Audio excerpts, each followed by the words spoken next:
They began to devour men and drink their blood. Every day their voracity caused so much destruction and bloodshed that men's cries of pain and suffering pierced the gates of paradise. Their wailing was heard even to the highest heavens. They devoured all the beasts of the earth, caught all the fish of the sea, and ravaged all the birds of the sky. "Whose fault is our wailing?" asked the men on earth, and many replied, "This is a divine punishment. Because of the wicked, the hostile and faithless are to blame that our God has punished us."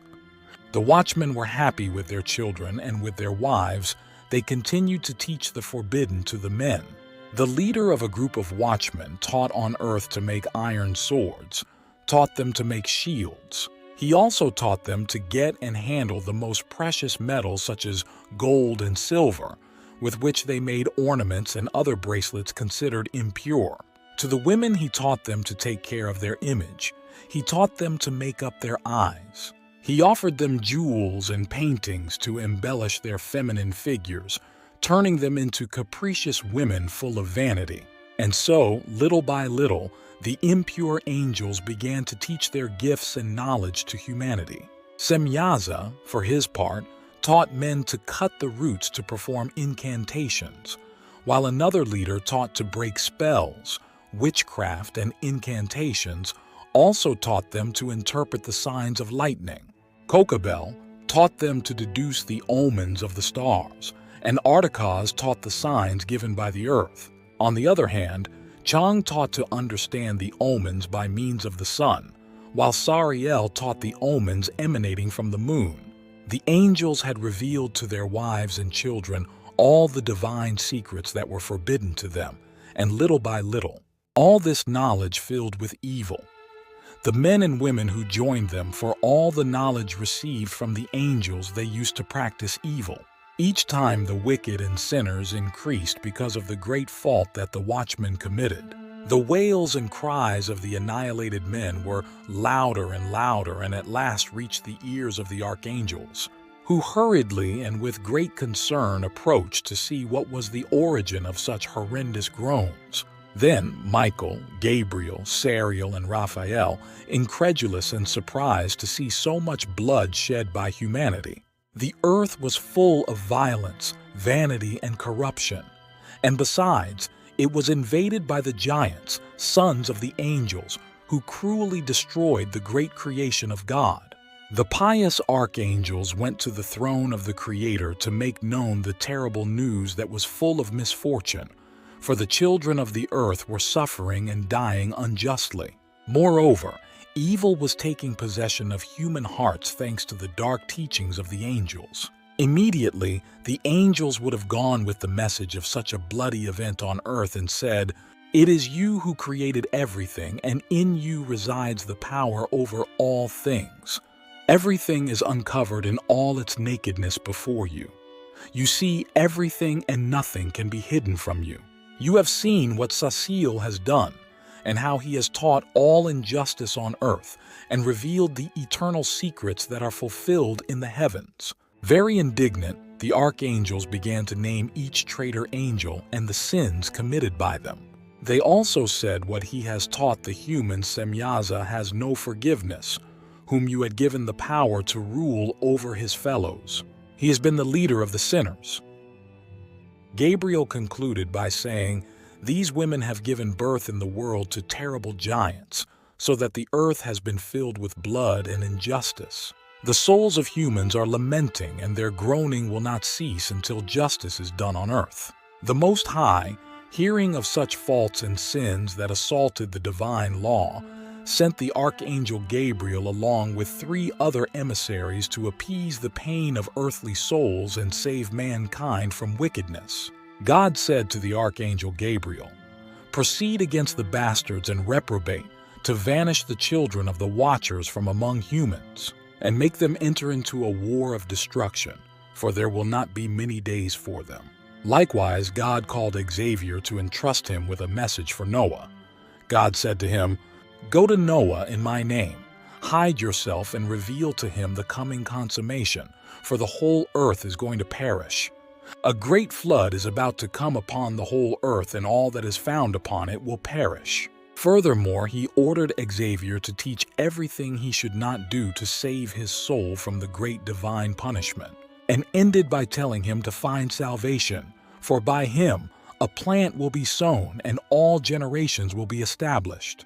To Raphael, on the other hand, he said, "Chain Xavier hand and foot, cast him into darkness, open the desert and cast him into it, boot upon him, rough and cutting stones, cover him with darkness, leave him there eternally without his being able to see the light, and on the great day of judgment let him be cast into the fire." To Raphael also he said, "Then heal the earth which the watchers have corrupted, and announce its healing, so that they may be healed of the plague, and that all the children of men may not be lost, because of the mystery which the watchers discovered and have taught their children." To Semyaza and the other angels, a direct message would come through Michael, the archangel, told them, "For having sinned, for having contaminated themselves with the impurity of women, and moreover having begotten giant children with them, they will be punished, and their children will die." Moreover, the archangels had been ordered to chain the watchers, the authors of the chaos on earth. They were to chain them hand and foot for the next 70 generations in the valleys of the earth.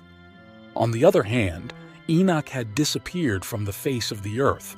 No human being gave any indication of his whereabouts, for he had been taken by God himself on high, where the watchmen were to remain, and he was with all the saints, performing and learning from their deeds. God addressed Enoch, saying that he should also carry the message to the unclean watchmen, and said to him, "Go to the watchmen of heaven and tell them that there will be no mercy to them, that the joy which they had they will never feel again, and that their children will perish." Enoch went quickly to fulfill the command of God and came to Xavier and said to him, "There will be no peace for you. Against you a great judgment has been pronounced, to put you in chains. There will be for you neither truce nor intercession, because you have taught injustice, and because of all the works of impiety, violence, and sin that you have taught to humans, you will perish." All the watchmen had heard the cruel message sent by God. They were all trembling, fearful, and repentant, but it availed them nothing. And from that day on, they could never raise their eyes to heaven, much less speak directly to God. The doomed watchmen asked and pleaded with Enoch to intercede for them before the Creator. Enoch, in the face of the cries of repentance, wrote down all the pleas of the watchmen to carry the message to God. Enoch went to the waters of Dan, which were south of Mount Hermon, sat down and reading the book. A deep sleep seized him. In his dreams, a very intriguing vision marked his head. In the vision, he clearly saw the gates of paradise and heard a mystical voice that told him, "Rebuke the sons of heaven."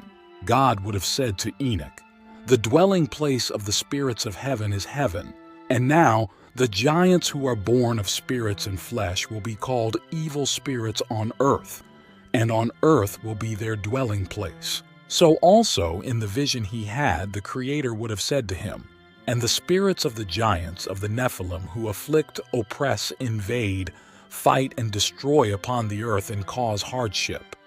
They who do not eat, hunger and thirst, and above all cause terrible harm. These spirits will rise up against the children of men and against women because they come from them." Amidst lamentations, the angels understood that they would have no salvation, and that the Nephilim, their children, would be condemned and punished on earth, and that this punishment was very near after that fateful day when their destiny was revealed to them. Several Nephilim began to have enigmatic and mystical dreams. The first to have a vision of a great coming flood that would wipe out this colossal race was the son of Barakan. From so much fear, the Nephilim sought answers, sought to interpret the apocalyptic dreams they were having, sought Enoch. Unfortunately, he was not taken by God and no longer belonged to the earth, but was already by the side of the watchers of heaven. The 200 impure watchmen angels were now condemned and imprisoned on earth for all eternity, becoming the fallen angels. And for their children, on the other hand, a terrible and painful ordeal was to come. The flood would reach the earth, ending the lives of the terrible giants and also of all the impious and corrupt sinners who did not follow the laws imposed by God. The great divine flood ended with the great majority of the offspring of the wicked. However, post-flood accounts still describe giant beings on earth, sowing the seeds of wickedness. Although in several writings, the story is still uncertain. The Nephilim for God were hybrid beings product of lust and disobedience, beings that promulgated evil on earth thousands of years ago. However, they have been mentioned in several books as renowned characters. It is even said that the heroes of Greek mythology such as Heracles, Desire, Perseus, and other beings would belong to this race of giants.